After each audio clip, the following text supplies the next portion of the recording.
What are you investing in is the question. What are you investing in? I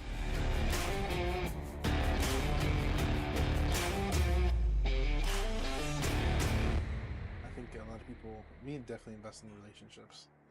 I think that's probably where the biggest part of our investment goes in our business right now. We could say land, but I think primarily we give a lot of our cash to our people and to our business contacts and to our friends, our network. Lenders. Yeah, lenders. We make sure that a lot of the cash that is spread out to the people that make it all possible. And I don't know if that's ever been done before the way that we're doing it. I think it has, but I think a lot of people miss it. They miss that The opportunity. or they don't understand why they're kind of stuck in the rut. Is you got to invest in your relationships as a whole. So yeah, all of his life he's put in so much work and put other people before himself that he's kind of let his health get a little bit behind him. So, I was going to come by myself. I felt guilty. I'm like, I need my people here. I need who are the people that I need here to not die, to be in the best shape of their life, right? So I'm glad that I brought these guys and I got a chance to experience this all together. It's been very rewarding, but that was us making an investment into ourselves and into our people to make sure that, hey, even our money lenders, like the people that trust us with their life. Yep. And where, hey, I'm protecting your money, I'm protecting your assets by taking care of myself, like at the highest level that you can possibly find. There's nothing higher than this that I know of. Yeah. You got to invest in your team too. So one thing I like is that we had seen Trey on the podcast a couple times, and he encourages sales teams to and encourages businesses to invest in their sales team because that's the lifeblood of your business. That's where organizations like Steve Train's sales psychology stuff is. He'll devote time to your sales team. So you got to educate, and inspire your team around you to do great things. So one thing we did this year is we hired a new acquisition. We brought a new acquisitions person. What did we send them? We sent them to Phoenix to learn how to raise money. First things first, what's the most important thing? How to raise money. So we're always finding a way to spend on our team, to put money into our team, to give back to our team, taking care of those people. And then you wonder why, there's loyalty. There's a sea of people out there now that are loyal, that are helping, that are contributing, that are putting their own time and energy and money into this. But we don't have to check on them. We don't have to check hey, can you send me what you logged in yesterday and the hours you did? Hey, it's just there. It's coming back. So I think something that a lot of investors out there aren't doing is considering that hey, if it doesn't make sense for my bottom line based on this spreadsheet, it's not a good decision. Yep. But us, of course we have that going, but we're also saying, hey, let's allocate a large amount of resources to these people over here that are making this thing happen. And I think it's you as the owner or co-owner to make sure you allocate funds for that. We can use the funds somewhere else, but you got to allocate funds for your team's education. You got to allocate funds for. Yeah, one of our guys needed a car. Boom, we put the down payment on his car. People just reach out and they say, hey, I need a little something. I didn't even notice. Mike told me he got a new computer. New computer? Courtesy of Hive. He needed a computer. I saw him. We went to a meeting and I saw a crack on his windshield. I'm like, get your windshield replaced. Done. Yep. So I saw him driving with the blue tape a couple of days later. We just take care of our people. We try to make room for it. And, I feel like it's coming back. It's a dangerous game because you have to balance it because you can't overspend, but you need to spend something. It should be in your budget. You should have a budget. here, this is 5%, 10%. This is the bless the team money. Mm-hmm. Because you need it. And then when you help somebody out, when they're down and out, that's how you buy loyalty. Yeah. And now people know hey, I'm pretty good walking in these people's shadow, this person's shadow, because if I fall, I know for a chance they're probably going to pick me up the way they did before. Yep. And we have people on our team that they don't even have ad spend money, right? And we're helping them with ad spend money. We want them to win.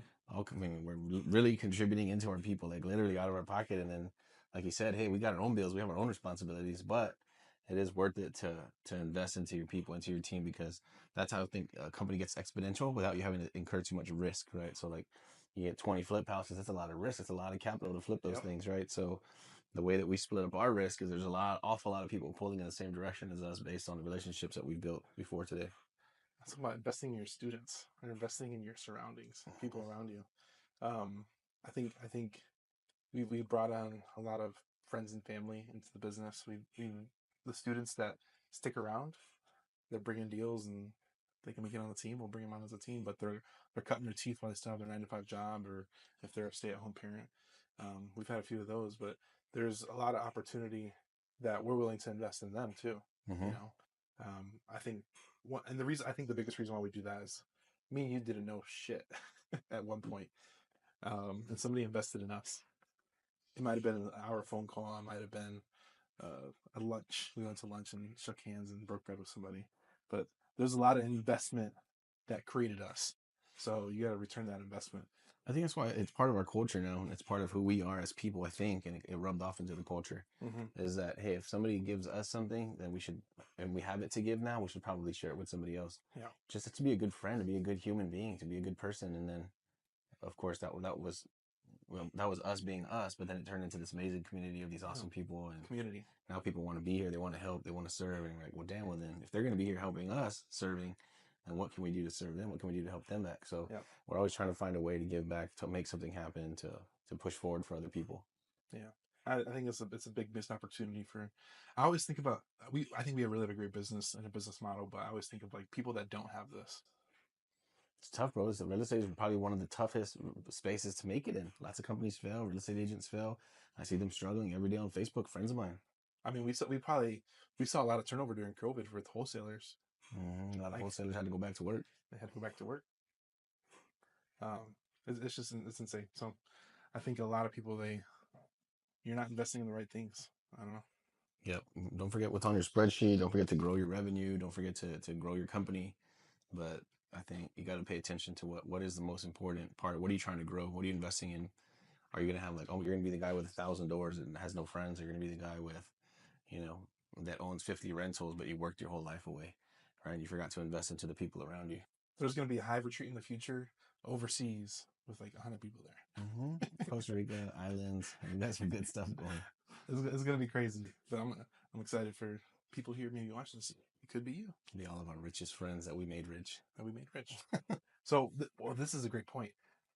If you check out Kevin Hart, I love Kevin Hart. He did like a behind the scenes special. I don't even know what it was called, but he's been doing comedy for so long, but literally his best friends are now part of the business. And he hired them all, everybody. So he literally works with his best friends every day because they're a part of his business and his entity. I think that's where we're at right now. I mean, we have a lot of good people around us that are really good friends that really have our best interests in mind outside of business. Yeah. So we built a hell of a team right now. Like one of his friends is his personal trainer. And he's like, I don't know the video. Somebody can comment below and tell me what video it is. I can't even remember. But he meets him at the gym like at 5 a.m. every morning. And he shows up and like, dude, you're fucking late. Where the fuck are you? And he's yelling at him. I'm like, I'm here. I showed up. Where the fuck are you? Like, he's there motivating him to keep his body healthy, you know? And it's a responsibility that you need those people in your corner. You need those people in your corner because they really want the best for you. And if you have a big enough opportunity, you have an opportunity to feed everybody around you. Well, look at me, you and Mikey. Like, how would you guys ever have found this place? Never. Right? And then also we've been doing that spa day every other Tuesday, like trying to take our leaders and our winners to go relax, get a massage, and calm your mind down. Because we really believe in it. We really believe that people that are putting in the work with us, like, we want them to be okay. Like, it's not just like, hey, I paid you. I already gave you what you came for. Too bad now.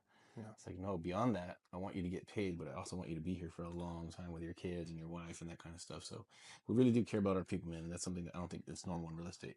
Yeah. To that extent, anyway. Yeah. And there's tons of different ways to think about it, but I hope it opens your mind to invest in your people and the people around you and really take them to the next level, because that's the part where you get exponential growth, is when you invest in your people. Yep. What are you investing in? What are you investing in? Go like, share, subscribe. We'll see you in the next episode. Thanks, guys. Hey, if you have any deals you'd like to submit to the Hive Mind and our team, go to hivebc.io. It's actually the Hive Buyers Club. Submit your deals and we can hopefully dispel your deal for you. Have a great day.